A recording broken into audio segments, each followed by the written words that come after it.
Guys, before it gets too dark here, Steve and Joe Sampson are selling me part of their motorcycle collection here, starting with this Harley Davidson Heritage Softail. What year is this? This one, Steve? 91. 91. Beautiful piece. Now, for the stuff that guys on our channel want to see, this is a 86 CR250. Junior was talking to Steve about buying the collection before the COVID craziness happened, and everything went a little buck wild for a while, but we're getting back into the swing of things. We picked up, I told you guys I picked up a collection in Rhode Island yesterday, 30 bikes with the MR50 Honda. Well, here we got a CR60, we got a Honda CR85, and then a CR250. And this is Steve's, got 8 hours on this thing, RMZ 450. Joe, you got a brand new one of these, don't you? Yeah, 2020. 2020.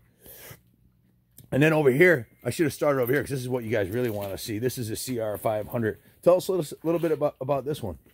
This was rebuilt from a guy that wanted it museum quality. I went out and bought it on a whim and didn't know much about it, but it's a beautiful piece. Several hours restoring it. It's fast as hell. I couldn't leave without it. This is one of the few test ride bikes that I almost crashed on. I was ripping across their lawn over here, and there's a drop off over there. I didn't see the drop off till it was a little too late and the front brake's not working on it, so I just gassed it and jumped over it. But that thing almost flipped over, and I've been riding, I almost pulled a Larry and flipped this thing over backwards. This thing it's got the stroker crank on it, so it's a 509. It's got the 86 jug, which is really aggressive porting with the 87 stroker crank, so this thing's a beast. I've only had one other one of these done up like this before, and they're really fast. And this one, this is you'd ridden this one before, right, Joe? Yep. Tell us about this one. CR480. It's got a full parts chassis with it and stuff. But yeah, I bought this out of a shipping container from a guy I knew, and he had it for like 20 years. And I put gas in it, and it fired right off. So I thought it was pretty cool. This thing rips too, man. You were flying around the yard in this thing, man, tearing up your dad's new lawn over there. Yeah. Your stepmom's not going to be saying something about the ruts, probably, huh? And these are Joe's girls. Hey, these are Joe's girls' bikes over here. Yep, this is Joe's girls' bikes over here. Little DT100. Actually, I love these things, man. These are fun to rip around in the pits. A little DT100 with 900 original miles on it. And then this is one. This one you set up for off road, right? No lights on it. Yeah, I had no lights. I just kind of use it like a pit bike. Yeah. Awesome. Good bike.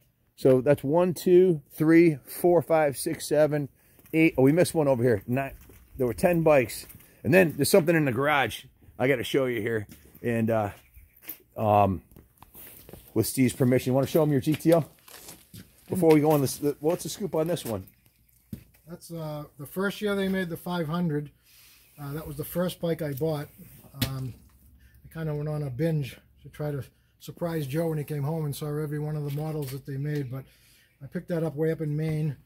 The guy had it since he was a teenager. And needs a little work, but so it's original owner 500 that is all stock. It's got the stock baffle on it, everything. Original seat. It's got a rip on it, but original seat. Wow, cool piece. So we know you guys dig the CR500, so we're going to bring these back, get them all dialed in, and Junior and I'll do some riding demos for you. But before we go, you got to show you this. He's also got this badass 7.3. Sweet original 7.3 diesel, which is pretty badass. Aluminum rims and everything. So what do you see this?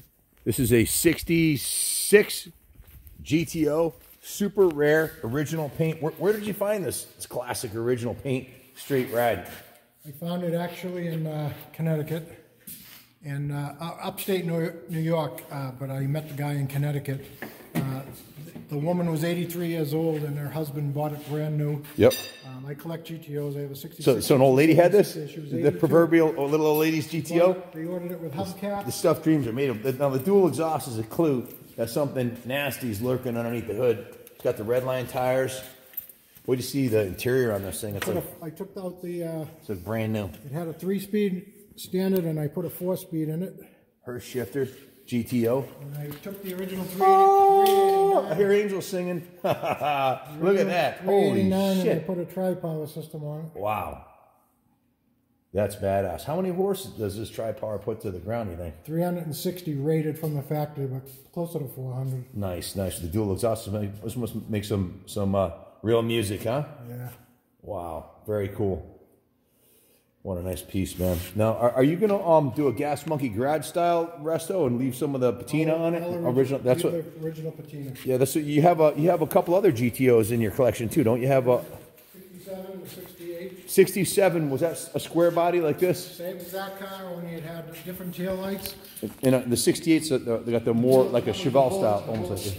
Yep. Yeah, this is really. I like them both, but this is very impressive, man. It's not something you see every day in original paint GTO. What's a car worth like this? The way it sits, mechanically completely rebuilt, new everything, brake runs, cover, everything's completely drivable. You could drive it to Florida and back. Right now, without touching the body, about close to 40,000. Just to buff it out, put a little clear coat on it. Not even just buff it out and drive it. Just clean it up a little bit and send it. I know a lot of the collectors with motorcycles and cars are preferring original, unrestored classics with the original paint because it proves the... Well, some people want to do a father-son project and they want to do it themselves. They want to see the original panels and not know that it was Yeah, I mean, this is straight, nice and straight. Very cool piece. I'm looking forward to hearing this thing run this summer. We have to take a ride down to the museum and do some hole shots out in front of the place for us. There's Joe's machines over there. We got a full machine shop in here too. So Joe makes car and motorcycle parts from scratch, and his dad owns a wheel repair business. And didn't you originally? You're one of the founders of the Smart Food Popcorn. I was one of the original people that was involved with starting the company, and we started it in 1985 and sold it to Frito-Lay in 1989. Very cool. Awesome. Well, thanks for hooking us up with the collection. I know Junior's going to be thrilled to see these Hondas rolling in, and all you guys watching out there in YouTube world, the YouTube family, stay tuned. We'll be sending it on those 500s and the 60 and 85, along with the MR50 that we just picked up. So thanks, guys. Thank you for hooking us up. Appreciate you guys hooking us up with the bikes. Thanks a lot. Thank you. Stay tuned, and God bless America. Thank you, Kenny.